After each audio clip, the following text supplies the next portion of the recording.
নমস্কার, এসবি নিউজে স্বাগত। চলে যাব আজকের দিনের একটি গুরুত্বপূর্ণ সংবাদে।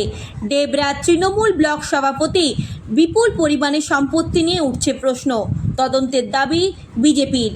ডেবরা ব্লক তৃণমূল কংগ্রেসের সভাপতি প্রদীপ করের বিপুল সম্পত্তির কেন্দ্র করে রাজনৈতিক মহলে শুরু হয়েছে জোর চর্চা। বিজেপির অভিযোগ, গত কয়েক বছর তার নামে প্রায় 64টি প্লট কেনা হয়েছে এবং বালিচক সংলগ্ন পাকুই এলাকায় গড়ে উঠেছে আলিশান বাগানবাড়ি। স্থানীয়দের একাংশের দাবি, তৃণমূল ক্ষমতায় আসার পর থেকেই দ্রুত বেড়েছে তার সম্পত্তি। বিজেপি নেতা অসিত কুমার রাউত এই সম্পত্তির উৎস ও আর্থিক লেনদেনের তদন্তের দাবি জানিয়েছেন, যদিও এই বিষয়ে প্রদীপ কর বা তৃণমূলের পক্ষ থেকে এখনও কোনো প্রতিক্রিয়া পাওয়া যায়নি। এলাকায় কিছুটা দূরে একটা বাগান বাড়ি দেখা যাচ্ছে। বাগান বাড়িটা কার? প্রদীপ জানেন আপনারা? প্রদীপ কর কে? ওই বালিচকের জান লোক, কোনো রাজনীতি করে? তৃণমূল করতো আর কি। আজ থেকে 6, 7, 8 বছর আগে এখানে কি দেখছিলেন আপনারা? এই জায়গাটা পুকুর একটা ছিল, পুকুর ছিল। পুকুরটাকে কিনে সে সংস্কার করছে। তারপরে এই যে বাড়ি জায়গা কিভাবে হলো, কি মনে করছেন? তা আমি বলবো, পুকুর কিনে সংস্কার করে। উনি কি যাতায়াত করেন, যাওয়া আসা করেন? হ্যাঁ হ্যাঁ, নিউ আপনার নাম? বললাম বাড়ি এই পাকুই। তার পেছনে একটা বাংলো বাড়ি দেখা যাচ্ছে, এটা কার? আপনারা কি দেখেছিলেন আগে? আগে তো পুকুর ছিল, তার উপরন্ত কিনা কাটা করে সে বাবু বাড়ি পাঁচির সব করছে। কে কে করেছে? কে? বাপিকর। বাপি কর মানে প্রদীপ কর। হুম, কিভাবে করলো এটা? এটা আমি বলতে পারবো না বাবা। এটা কি আমার আছে ভেতরে, কি কি আছে? ভেতরে একটা পুকুর আছে, হুম। খালা বাড়ি আছে, যতটা তার এরিয়া কিনছে ততটা পাঁচির ঘেরা। বাড়ি করা আছে? বাড়ি করছে, এই যে কতলা বাড়ি? 2 তলা করছে না 3 তলা করছে। ওদের তো বাবু চোখ থাকবে অন্ধ, কান থাকবে কালা।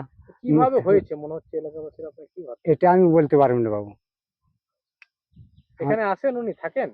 তা বলতে পারবো না, টিএমসি নেতা ছিলেন? পার্টির নেতা ছিলেন? তা বলতে পারবো না, সেটাও আমি বলতে পারবো না। যে আপনার পেছনে একটা বাগান বাড়ি দিচ্ছে, হুম। বাগান বাড়ি কার? এটা আমাদের এখানে তৃণমূলের ব্লক সভাপতি ছিল প্রদীপ কর, যার বাড়ি হামিরপুরে। এই যে একটা বাগান বাড়ি, মানে কিভাবে হলো এখানে? আপনারা কতদিন থেকে এটা দেখে আসছেন? উনি আগে কি ছিলেন, কিভাবে থাকতেন? উনি আগে কি ছিলেন বলা যাবে না, যেটা আমার জ্ঞান হতো আমি জানি, যেটা জানি উনি সামান্য জমির একটা মালিক ছিলেন, তারপরে একটু প্রমোটারি করতেন, আর ধীরে ধীরে তৃণমূলের পার্টির সদস্য এবং পরে অঞ্চল সভাপতি হয়ে পরে ডেবরা ব্লকের সভাপতি হয় আর কি। এইভাবে গ্রোথ হয়। কিভাবে এই বাগান বাড়ি সম্ভব? দেখুন, গ্রোথ কিভাবে বলবো, গ্রোথ যেভাবে হোক, ব্লক সভাপতি ছিল, হ্যাঁ, সে যেভাবে হোক, ইনভেস্টিগেশন রিকোয়ার্ড।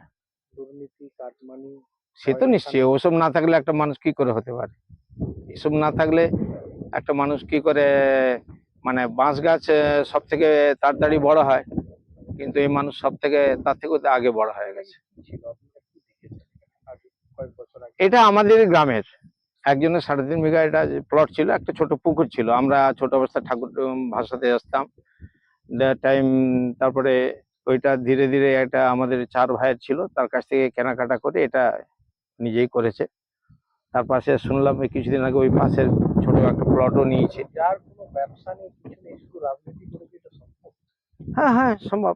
তৃণমূলের জীবনে সম্ভব ছিল, সম্ভব ছিল। প্রভাব খাটাতো মনে হয়? হ্যাঁ নিশ্চয়ই, why not. Each and everything he known, এবং সবকিছুতেই তার প্রভাব ছিল।